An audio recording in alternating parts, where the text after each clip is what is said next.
Nous avons chacun notre propre perception de la réalité. Il suffit parfois de faire un pas de côté pour faire évoluer le regard que nous portons sur nous-mêmes, sur les autres et sur le monde. C'est ce qui m'a conduit à créer le podcast Il y avait une fois.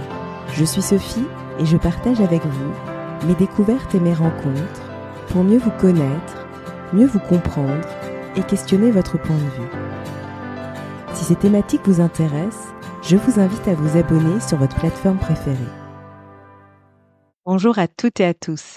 À l'occasion de la Semaine de la sensibilité qui a lieu du 11 au 19 janvier 2025, j'ai réalisé une mini-série en collaboration avec Saveo Tomasella, docteur en psychologie, psychanalyste, chercheur, auteur de nombreux ouvrages et créateur de la Journée mondiale de la sensibilité, qui a lieu chaque année le 13 janvier. Dans ce 12e épisode, je vais vous parler de la manière dont j'ai compris l'importance de s'arrêter vraiment. Et si s'arrêter n'était pas une perte de temps, mais une façon de mieux vivre.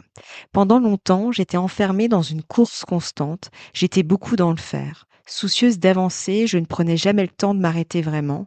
Sur le moment, j'ignorais que cette frénésie était une stratégie d'évitement. En étant constamment occupée, je ne laissais aucune place à mes émotions, surtout celles que je ne voulais pas ressentir.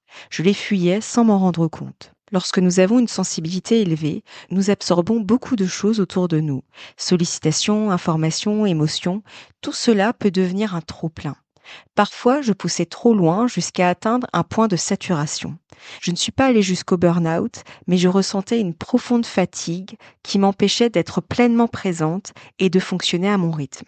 Petit à petit, j'ai appris à écouter mon corps. J'ai commencé à percevoir des signaux qu'il m'envoyait, ces petits indices qui me disaient « Arrête-toi, prends une pause ».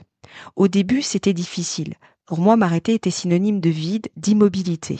Mais j'ai réalisé que s'arrêter ne signifiait pas ne rien faire, pendant des heures ou des jours. C'était avant tout prendre un moment pour moi, pour m'écouter et être vraiment présente à moi. J'ai commencé par être à l'écoute de mes 5 sens.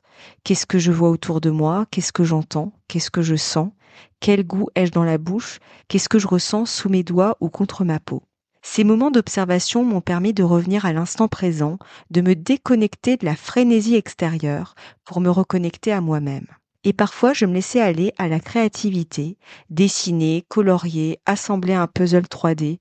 Ce n'était pas ne rien faire, mais un moyen de me mettre dans une bulle où les soucis et les obligations n'avaient plus leur place. Ces activités m'ont aidé à revenir à l'essentiel et à retrouver un plaisir simple qui me nourrissait intérieurement. S'arrêter, en fait, c'est prendre soin de soi. C'est offrir à notre corps et à notre esprit un moment de pause pour avancer ensuite avec plus de clarté et de sérénité. C'est un cadeau que l'on se fait, une invitation à ralentir pour mieux revenir à soi. Alors pourquoi ne pas essayer? Prenez juste 5 minutes aujourd'hui. Arrêtez-vous, écoutez vos sens, laissez votre esprit se poser. Peut-être découvrirez-vous que cet instant est tout sauf un vide, mais un moment précieux pour vous retrouver.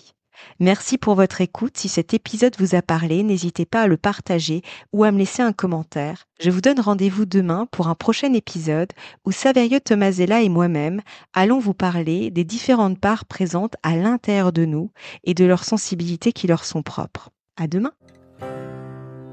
Si vous avez aimé cet épisode, n'hésitez pas à lui laisser 5 étoiles sur Apple Podcast ou un pouce sur YouTube.